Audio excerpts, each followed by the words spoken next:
Welcome to all of our listeners in Schema Therapy Made Simple and Australian Psychologist in Private Practice Peer Support.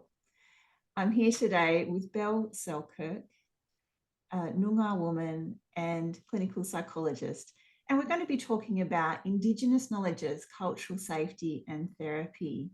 Welcome to you, Belle. Thanks so much for having me. To start with, we're going to do an acknowledgement of country. I'll acknowledge where I'm calling in from, and then I'll hand it over to you, Nadine. So thank you. Yes, I'm a Noongar woman. I'm in the southwest of Western Australia. So Noongar country is a huge nation extending from north of Perth all the way through the southwest, and made up of many different language groups. And I'm down on Wadandi country, so that's 3 hours south of Perth. And I live in a town, the colonial name is Bustleton, but the Noongar name is Underlup, and this is the area that my family's lived in for many years, as well as my grandmother as well. So I'm going to just pay those respects to the elders and the knowledge keepers and cultural custodians in my lands here, and all the phenomenal work that they do here. It's Bunuroo season here, which means we're getting those hot easterly winds, fire season is coming, and they're just doing huge amounts of work in land care and fire care at the moment. So I really want to pay that homage to all the big work that they're doing in my area. There's a bit of smoke coming in here. Right. So I've got a bit of a sore throat as the smoke's kind of coming through this area. I'm also going to just pay huge amounts of respect to the elders of where you are, Nadine, as well as where everyone is calling in from. We have a huge country and nation with so many different language groups and so many different elders and knowledge keepers that are doing phenomenal work. So passing that respect and homage to them. Do you want to say where you're calling in from? Yes. So I'm coming in from the Whadjuk Noongar Nation, and that is in the Perth suburbs. And we're also in the same summer season. And I have seen some lovely things in your social media about that season and what that meant for Aboriginal people living in Perth in different times. So much wisdom even in that, in how that was all managed. And I'd just like to pay my respects to the elders past, present and future from the region that I'm calling in from. And again, to have everybody in the group think about what country they're on. And even if you're not in Australia, because we do have international guests listening to this as well, that there is likely an Indigenous group of people in the lands that you're from, and to maybe look into what that means for your country, for the people of your country, and to consider the network of elders and the enormous knowledge that exists within those people. So thank you so much for being with us today and generously giving us your time. I'm just going to briefly introduce Belle to everybody now. So Belle is a Noongar woman. As she said, that's the southwest region of Western Australia, and she grew up on the Wadandi Budja and then relocated to the Whadjuk Budja, which is where I am today, when she began studying psychology. And she has a master's degree in clinical psychology, over 14 years of experience working in the mental health field in a variety of roles, including clinical psychologist, group therapist, and mentor. And there is extensive experience in Belle's background, in short and long-term therapy, group therapy, and a really strong focus on Indigenous social and emotional wellbeing, complex trauma, suicide prevention and suicide bereavement. Belle has worked in Indigenous and non-Indigenous programs in Australia and in Canada, in the unceded Coast Salish Territory, Vancouver. So there's an Indigenous people in that Vancouver region. I think you're sharing in your bio there.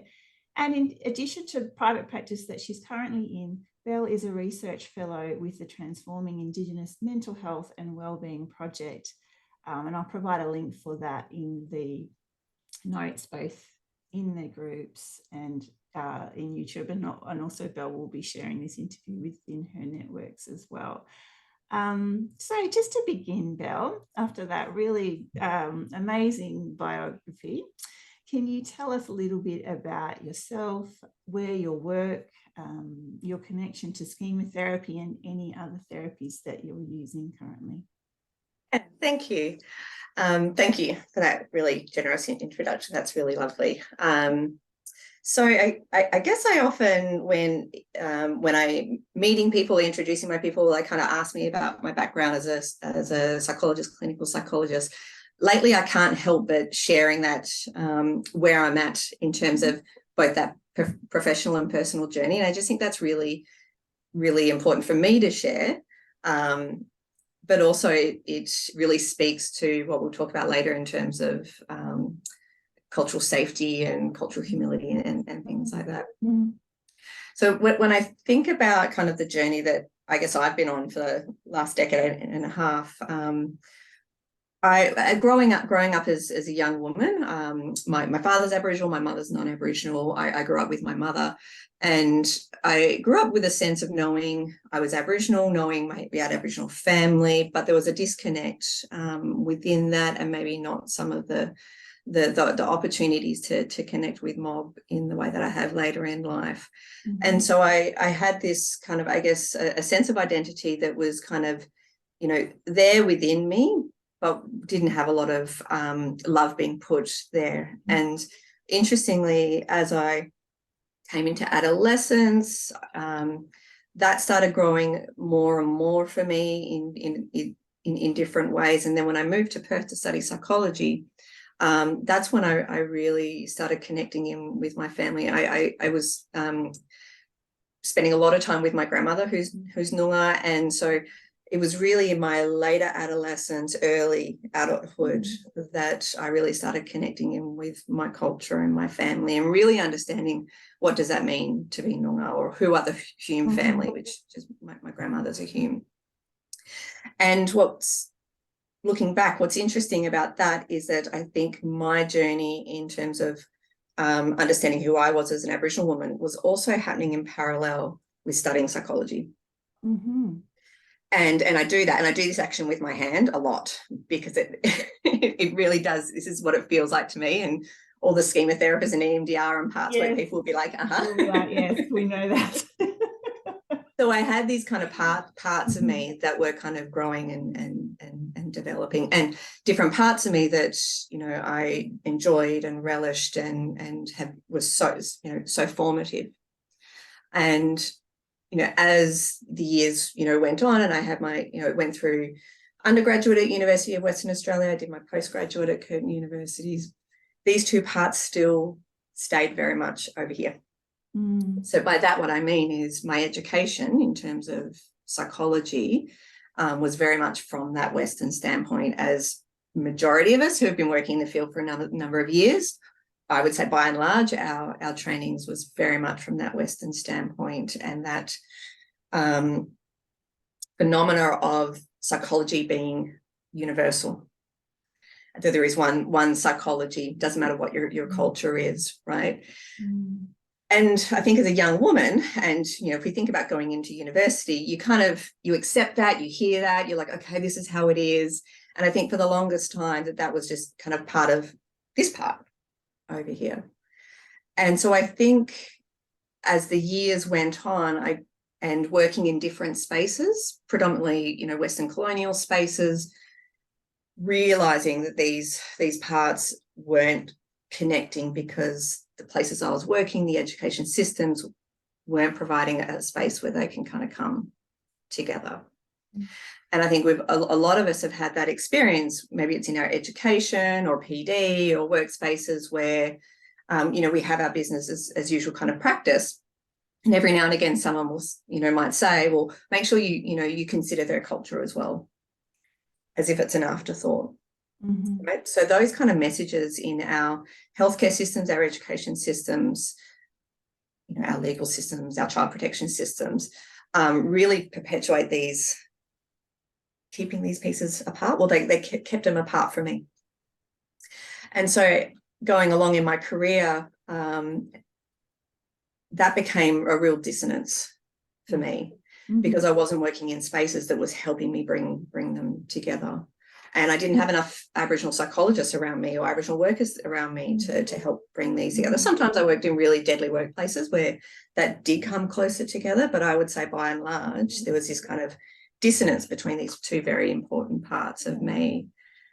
So I would say, really over, the last 4 to 5 years, I've been working really hard to do a lot of relearning, unlearning in my psychology practice, and bringing, my cultural self and my psychologist self to kind of talk together a lot more. Yeah.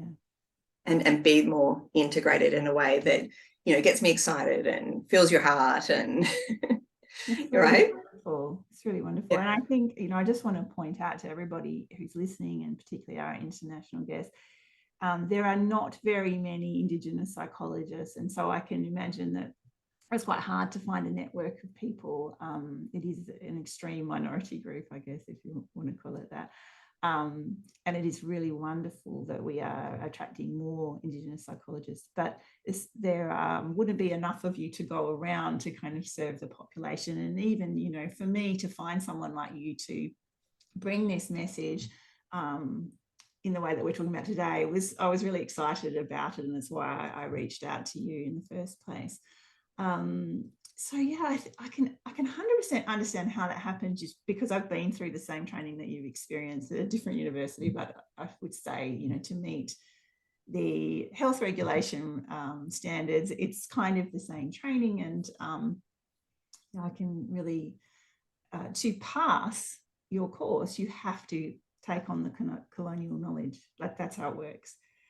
So any Aboriginal or Torres Strait Islander person who's coming through that system has to put aside their Indigenous self, I think, to do it. Because if you tried to do it from an Indigenous perspective, you wouldn't pass. Or if you challenge too much, because there's boxes to tick. So yeah, I'm really glad that you've sort of talked about how it wasn't instant for you, and that you as an Aboriginal person have had to learn a lot about your own culture and knowledges and seek it, because so much of it has just been dismissed and invalidated, not just within psychology, but in Australian culture and community as a whole.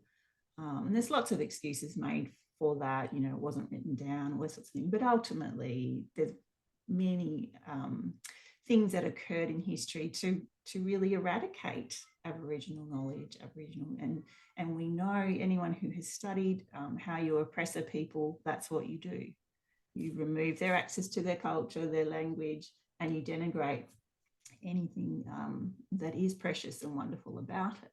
So it's really exciting, I think, that there is, in this space of time, more so than, say, 20 years ago when I came across this space. So I'll just let everyone know that I did work in a very predominantly Indigenous community for a couple of years back in 2001, 2002. So some of the ideas we're talking about today were there, but I feel like since I've been talking with you and looking at some of the stuff that you're doing, that it's really starting to take flight now. And there's now, webinar opportunities and more ability for Indigenous mental health workers and psychologists to connect, and it's going to get some momentum behind it, which is really, really important. So thank you. Is there anything else you wanted to say more about that?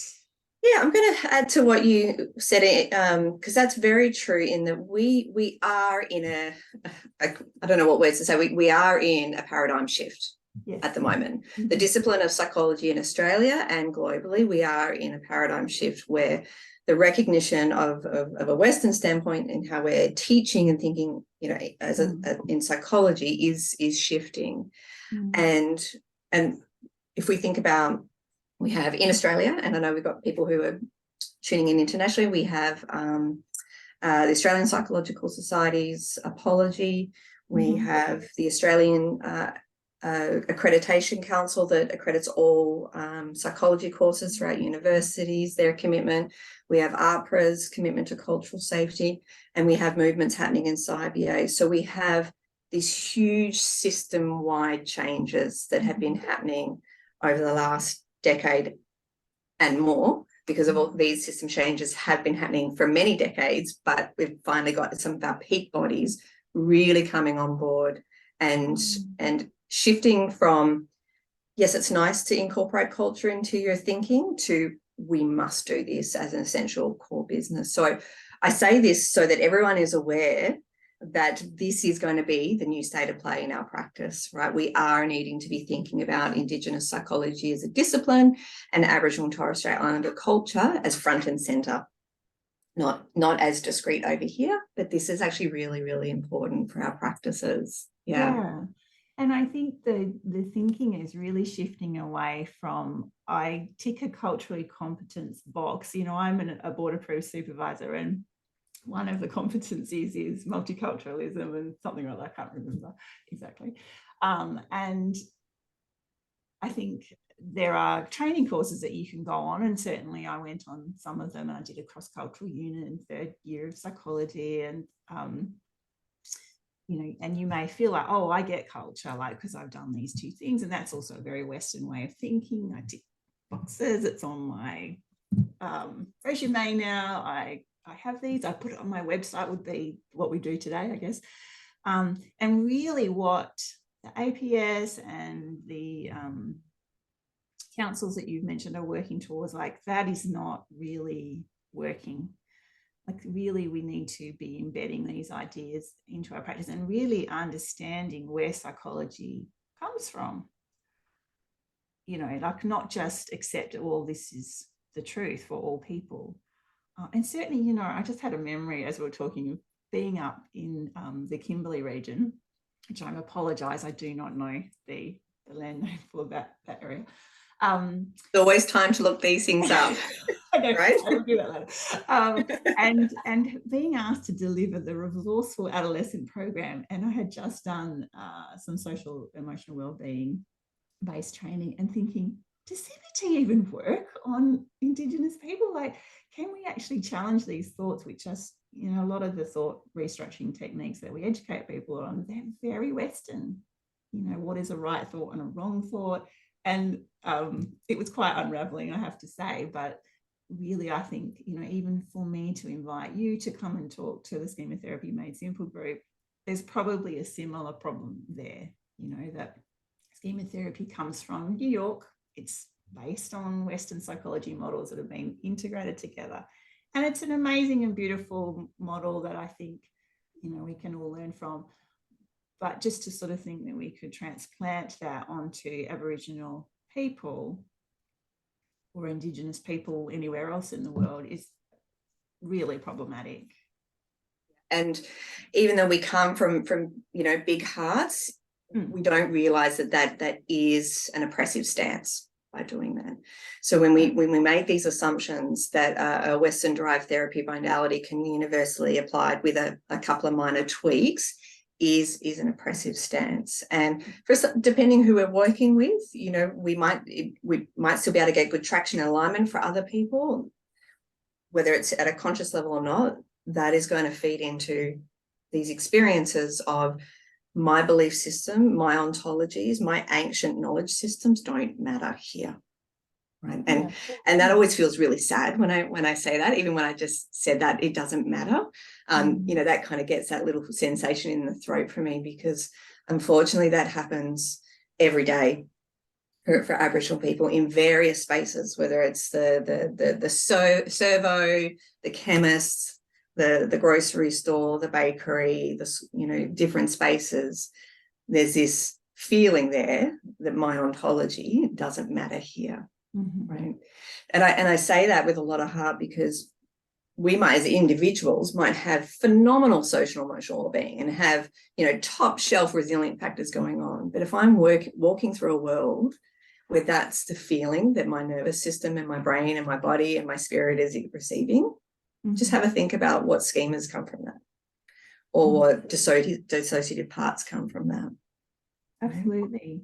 And in other kind of looking into and studies of anti-racism psychology that I've looked at, this idea of having to be slightly dissociated to survive is very strong. And then if you don't have that, you'd probably be too angry. You know, it's something I thought years ago was, why are Aboriginal people not more angry? But then I didn't really understand the systems of oppression that were blocking that. And I guess the danger, if you're an angry Aboriginal person, what's going to happen to you? You know? So And in some of the places where I've advertised this, I have talked about a surviving culture, and I do mean that quite literally, that there is a lot of pain in what's happened. And like you talked about resilience, and I'm just trying to pay homage to that resilience. And if you do have top-notch social emotional well-being, all credit to you as a Aboriginal and Torres Strait Islander person, because our system here makes that almost impossible to achieve. And not just 200 years ago, but every day. Exactly. Thank you. Almost every space that you're existing in. And I love that you say the big heart aspect, because I think most therapists are coming from a place that they want to help, but they're blinded by this same system that oppresses. Absolutely. You know, and I'll be quite honest to the listeners, I did approach Belle saying, hey, would you come on and talk about schema therapy? And that's because I get like really passionate about schema therapy. And you know that I also integrate schema therapy into my work as well. And so I'm like one of the people that I'm sort of pointing out has got a blind spot. I'm trying to have less of a blind spot, but I think that's part of this idea of cultural safety that we're talking about, is recognizing that blind spot and constantly checking the rear view mirror and going, am I doing it? So within that, you know, of course, there's going to be these schemas that you cannot avoid getting, even if your parents and your community are very proud about your Aboriginality. This, you know, in some parts of schema therapy, we talk about a social critic. So you'll get messages in your critic, you'll form schemas. And I think for me, when I was practicing, I could just see stuff in the core unmet emotional needs because of all the stuff that we're talking about. But I also wondered, you know, broadly, if Indigenous people had some additional aspects to those needs. For example, you know, for my understanding anyway of Aboriginal people, is connection to land is a very deeply spiritual and emotional thing, which as a person from a Western background, we don't tend to feel so deeply. Or I believe we're probably so cut off from it now. I think once upon a time, perhaps that was there, but just, you know, all the industrialization and everything. So all of that was deeply fascinating to me, but I still approached it in the wrong way. And it's really through Belle's generosity that we reshaped this conversation to make it something that was culturally safe. So thank you for your patience with me. And as I said, the generosity. So I think that it shows, that showed me actually, and I think that's a great example and learning for all of us around having that critical self-reflexivity and that stance of humility, which when we talk about cultural safety, having that self-reflexivity as an individual is so important in that process. So you can go to 1,000,001 cultural awareness trainings, but unless we're doing that reflexive practice of going inward and, you know, in that state of vulnerability, of, you know, really identifying where my default power and privilege is. If I'm not knowing that, you could do all the cultural awareness training in the world, but you will never get there, right? So that reflexive stance of, you know, what's my positioning here is such an important question that we have to keep asking ourselves. I keep asking myself over and over again. That is what having this stance of humility is about. So you talked about cultural competence, which is, or it implies this endpoint, this, you know, competency skill, you know, as if it's like an APRA registration standard. Well, you know, if I can get this competency ticked, I'm good, it's in me, I can trust that I can move forward with ethics and credibility. But what we're finding is, no, that's not it. It is this ongoing, lifelong journey of being aware of my positionality and my defaults. And in particular, and I said the word power before, in particular, my privilege and power, that we all have our versions of privilege and power. Even Aboriginal people have versions of privilege and power. But how are my own privilege and power showing up in the room, or showing up as I'm engaging in this space with Aboriginal and Torres Strait Islander communities? Is that power and privilege supporting and enhancing their wellness and right to self-determination, empowerment, or is it unwittingly suppressing? Right? And unless we're actually asking those stop in your tracks questions, it's so easy to miss. It's so easy to miss. And I say that with a big heart, in that, you know, unless we're having these intentional pause moments of checking in around power and privilege in our interactions and interfacing with the community, we do miss it. You know, we do miss those points where we could share power, rejig what we're doing, have some, you know, bring some learning. So I guess what I'm wanting to say is, when it comes to this idea of cultural safety, it is a complex process. It's an ongoing process, right? And it isn't just a one and done. We need to keep coming back to it, and that's a personal commitment, right? That's a personal commitment for all of us, and even a personal commitment that I still take.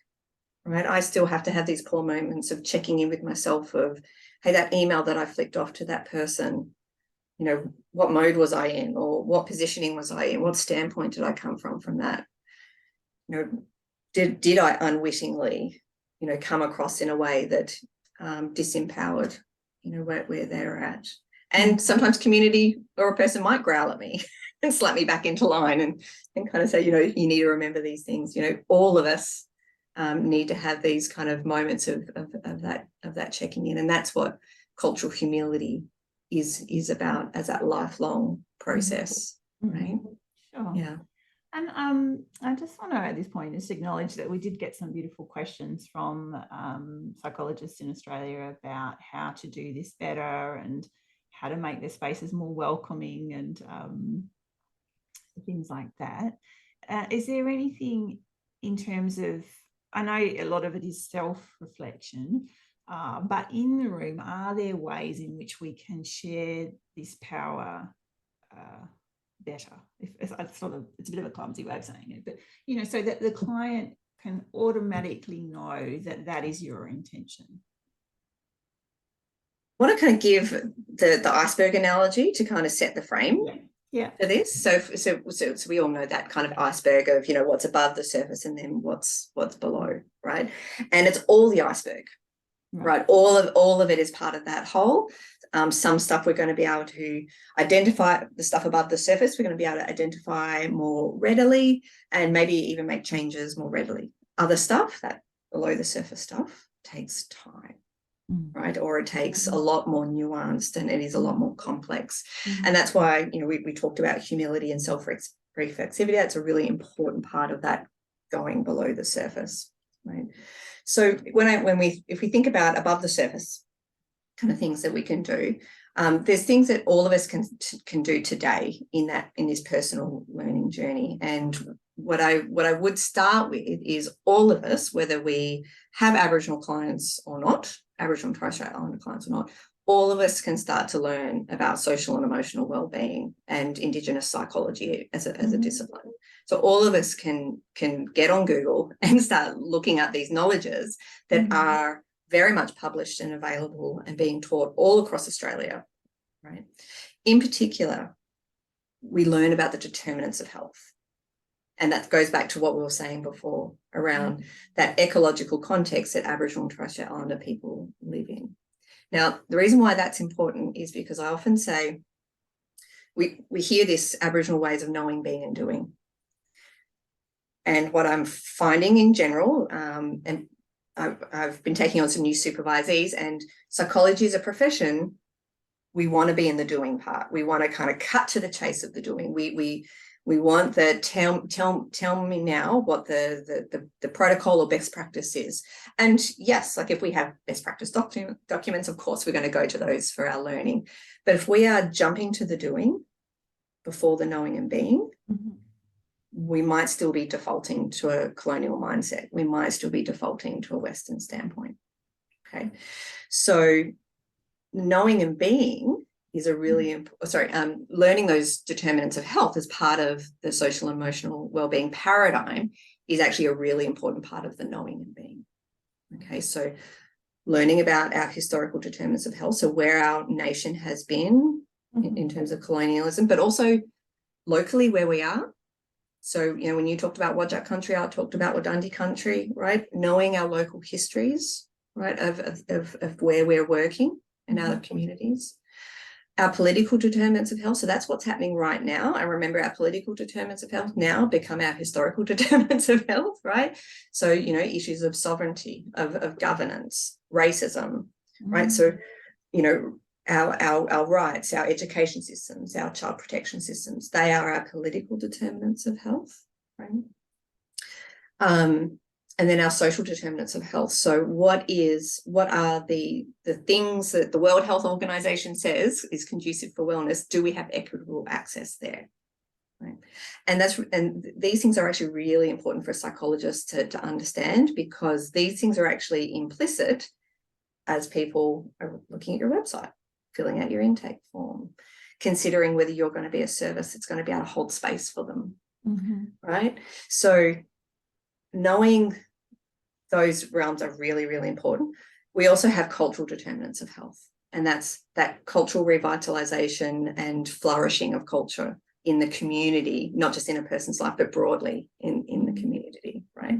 So those determinants of health, all of us have a responsibility as psychologists and human beings in this nation to really intimately learn these and get to know them in a stance of reflexivity. Because when we do that, we start to get better at the doing piece. Does that make sense? Yeah. So the knowing and being actually starts shaping the doing in a very authentic way. So with being, because being is something that I find a lot of psychologists struggle with, because in the traditional models we have being in there as well. And that's why there's so much there's so much training on how to do it, and technique, and here's an intervention, or my new formulation of this, because of that love of doing and wanting to feel competent in that thing. And I also think many therapists and psychologists like the knowing. They like to study, they like to get all the facts, but the part that's hard is the being. So I'm just trying to check in with you where that being is the same kind of being that I'm talking about, where you're actually with the person, you're attuned to them, you're really willing to sit with the real truths and the pain rather than let's fix that. Is that what we're talking about here? Yeah, absolutely.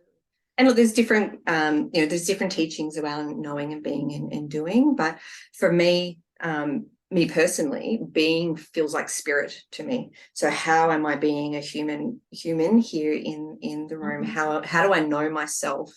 And as I bring myself into this room, how are our two selves coming together? What is my positionality and that reflexivity that I've been doing to know what I'm bringing into this space as either a helper and a supporter, or hindering someone's process. So the three pieces go together beautifully, right? But if we're missing a core chunk of any of them, we fall flat. Right. So you're right. I think that being part is really, really important. And when I talk about, and I'm glad you said kind of attunement and things like that as well. And what I do want to kind of bring in there, and we'll talk a bit more about social and emotional well-being, is the being is beyond attunement and understanding transference, counter-transference, right? They are pieces of it, but it is a deeper process for that culturally for people. So when we talk about social and emotional well-being, this is a holistic relational standpoint. It's an ancient knowledge system that myself is a relational self. I exist not as an individual, but I exist because of all other things. It's a we, and there are some actually languages across Australia where there isn't actually an I translation. It's a we. I see. Right. Yeah. So if that helps people to think about, the we as well, that relational being and how we are co-creating together. So knowledge plus my being of understanding me, of understanding us together, and how we're co-creating and sharing power, that is going to help us together develop a doing. Right, which is our healing work and our therapy work. Yeah. Right. Aboriginal and Torres Strait Islander people want to be able to feel that they're in a room with a good human. Right. If I enter into a space and say, "Hi, I'm Belle, I'm a clinical psychologist," that is actually a stance of power. Right? If I enter a room and say, "Hi, I'm Belle, I live on Wadundee country. I understand that you've come all the way down from Boorloo. Gosh, it must be different weather up there today. You know, how's your family? Who's your family?" Right. So we're starting from a place of relationality. Yes. Right. So I'm starting to tip into the doing part now. Right. So for a lot of Aboriginal people, having an acknowledgement of country is so meaningful. It's not a tick box exercise. You're telling me right from the outset, whether it's written on the wall, whether, you know, you've just done it in a playful, you know, way, you know, on the phone at the start of the session, you're just kind of saying your ontology matters deeply to me. Yeah. And I welcome you to share that in whatever shape or form you would like to, in whatever that story is. And I love the way that you did it at the beginning of this meeting. Actually, it was, you know, the most relaxed version that I've ever heard. It's probably really good modeling for how it would look in a more of a therapy space. You know, generally, we are seeing it done at the beginning of a conference, or, you know, and there's this one kind of statement spread out. It's and again, I pretty monotonous. Ticks the box, but yeah, I think that way, and certainly the way that I was trained many years ago was along those. I mean, it's the same model, the social emotional wellbeing model that we're talking about, and I remember that blew my mind as a young, you know, I think I was a training psychologist at that point, because we were told you don't talk about your personal life or anything, and it's like suddenly you've got to talk about where you, who your family is, and so this is like, it really is quite a big shift, and I think it should always be possible, but I believe it's more possible currently because psychology as a whole is also shifting to allow therapists to be real people. So something like that, I don't think would shock someone who's training now, that you happen to mention that you know, ancestry is, I guess I would say, that my people came from the Netherlands or something like that. Absolutely. I wanted to do it, but and then I think, and that's when you start to find some of those real disparities in culture, because that might be something that I don't even want to talk about, and you know, that all comes up for some of us who come from a culture where you think you can box off things and leave them out, and so I think that's a really good way of doing it, and I think this interrelating collective type ideas are just so important in terms of when we ignore that, the pain that we create, not just within Australia, but amongst people, you know, when we are so that we can't see we can't see our impact on others, and we can't see the impact on our environment and what we do to it. And there's just there is a great health and wisdom in that Indigenous approach to not only who I am, but the we. And they say Indigenous knowledge systems, that, you know, this is an ancient systems of how to be well and wholesome and interrelate in life. And there's just so many beautiful, rich teachings that when we do embody that deeply, not just learn it from our sense, but we do embody that, you know, it really does do something, you know, beautiful in the soul as us as human beings, but then also, you know, how we're working with other human beings, right? And so you're right, we really are shifting out of that phase of, I guess, psychology very much from a dominated from positivism, and really recognizing that there are many canons of knowledge. We're not saying positivism is wrong. In fact, what we're saying is that there's other canons of knowledge, and that if we have this, I'm going to muck up how I pronounce this, but if we have this epistemological pluralism, then we have this. I say it enough that you think I'd be able to say it without fumbling. But if we have this pluralism of different canons of knowledge actually hold as equal value, then we really can integrate lots of different knowledges in a way that is so culturally respectful, and can really help people of different walks of life in their healing processes, because we're not just boxing in to one way of being in psychology. That's a really important point, and I think many of us listening, and you know, myself included, we would say, roll off our tongue, I believe everybody's equal. But do I believe that everybody's knowledge is equal? That's different, right? What a great question. What a great question, right? It's not really a question, but I think that is where we get unstuck. And then really, if you start to unpick it, maybe we are not treating everyone equally. Maybe we are not opening our heart to a full person because we want to privilege our knowledge, our Western way of being, our Western psychology over that person that sits in front of us, because we get blocked there. Like, because then it's like I was saying, well, I don't even know how to be a therapist anymore because they say I have to talk about my family, and they say I can't do that. Yeah. You're right. So there is a whole bunch of unlearning and being in the uncomfortable. Sometimes in supervision, I'll say, you know, this discomfort right now means something's shifting.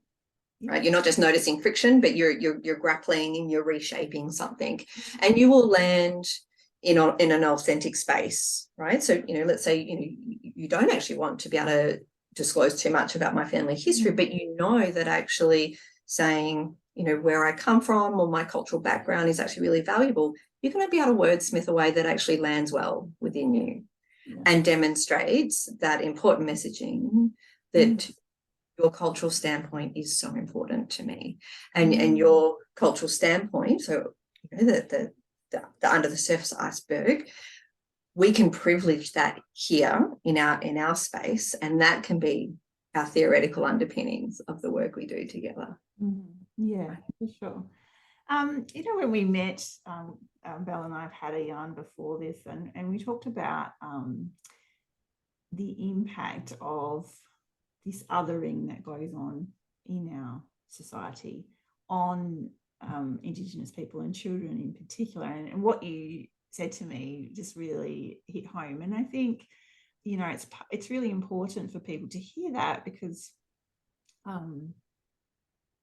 really, particularly when we're thinking about something like schema therapy, which is about needs, it really does hit home. So I think you probably remember what you said. I think so. Yeah. Do you want to share with everybody what happens for the development of Indigenous kids? Yeah, I think if we kind of loop back to something that we were talking about earlier in terms of that, the ecological context of which Aboriginal Torres Strait Islander people live in, right? So that there are historical, our social, our cultural, and political determinants. So this is the world in which we live in, right? So when we're living in a world where little ones are constantly getting these messages of not mattering, of maybe even getting these messages of feeling hated, or that they don't fit in a world, right? And of course, I'm making these statements here, knowing that there's so much diversity of experiences and communities across Australia. But I just want to kind of hold that question, or get people to hold that question in mind, is what that would feel like, you know, for a young child to have these messages from the external world coming in, right? That I need to be fearful of police, or I need to work extra hard at school because other kids muck up, but I can't. Yes. Yeah. You know, or, and I'm going to be brave and say it, you know, if those who are aware of, you know, what's happened in the last year with an Aboriginal family, you know, Aboriginal kids getting off the bus in their school clothes and being attacked, right? Yeah. And I can feel that here as I share that, right? Yeah. And killed. And yeah. So it's important for people to realize that these are really hard feelings to have in your body of navigating in the world. Yeah. And I'm really, I know I can see it's brought up a lot for you, but I did really want to make sure that we covered that today, because I think you can skate over the top of what is really going on in this country and the lived experience of that. And, you know, for our international guests, and I would hope most Australian psychologists will be aware of this, but everywhere an Aboriginal person would go, there'll be a percentage of people that don't welcome them into a space or look at them differently or suspect some kind of problem. And that is felt, might not, I think our society's got better at not saying the things, but do they welcome and celebrate? That's a real work in progress, and that's got to be, and I think there's probably, from what I've noticed anyway, there's a point where Aboriginal children go from being cute and non-threatening to othered as well, and that must be very confusing for them as well. So that, in any way that you're approaching psychology, that has to be acknowledged, and that the person that you have sitting in front of you has got some pain there. Like you said, there's diversity of experience, and some Aboriginal people are more protected from that than others. I did meet someone once, it's just to give a parallel example, who said they'd never been sexually harassed as a woman, and I was like, how is that even possible? But I guess maybe that either they weren't seeing it, or maybe they lived in such a protected environment where that didn't happen. But I would say, that's something that really being very aware of what this is not just one-off experiences for most Aboriginal people. This is a daily othering, and then on top of that, some really, for some people, some very horrific experiences. And then what happened in the Wodjuk lands recently with the young boy is just the kind of worst example of when it gets out of hand, that othering, what can happen. So yeah, I'll often say to people is, that young fellow that was killed, when you learn about his life, learn about his family, so many awesome strengths in that family. Their social and emotional well-being was fantastic. There was so many wonderful things that family, was able to provide in that young person's life, and they're still providing wonderful things in the community. But it's these determinants of health, right? So that's why I keep coming back to, as psychologists and citizens in Australia, we do have that ethical and moral responsibility to intimately know that ecological context, because we actually have impact on that. Sure. Right. So if we think about it, each person has their own social and emotional well-being in how they defined it, their lived experiences and their self-determination, right? But that ecological context, we all have a role in that. Yes, we exist in this society that is perpetrating those things, and we have chances to recognise that, speak on that, not let things kind of go past in front of us that are abusive and oppressive. And yeah, it's just so heavy, that stuff, that I'm just feeling that. But this is important. How you came back before, you said about the being. Right, yeah, that's right. Yeah, and I just want to highlight that to the listeners too, because I think that's why we don't do it as well, because when you let yourself see it and you let yourself feel it, it's really it's really painful, and I think it takes a lot of courage to persist with it, and that's what I think is amazing about the Aboriginal people of Australia, is that they are persisting. Haven't given up. We're a strong mob. We're strong people. Yeah, that's right. They're true survivors, and surviving takes a lot of strength and persistence. But to hold on to that sense, even though at times it's constantly being hammered at, that we are worthy, we have something, we deserve our space and place. It's really quite inspiring. And I don't know if there's anything else that you would like to say, but I feel like that might be kind of close to where we want to.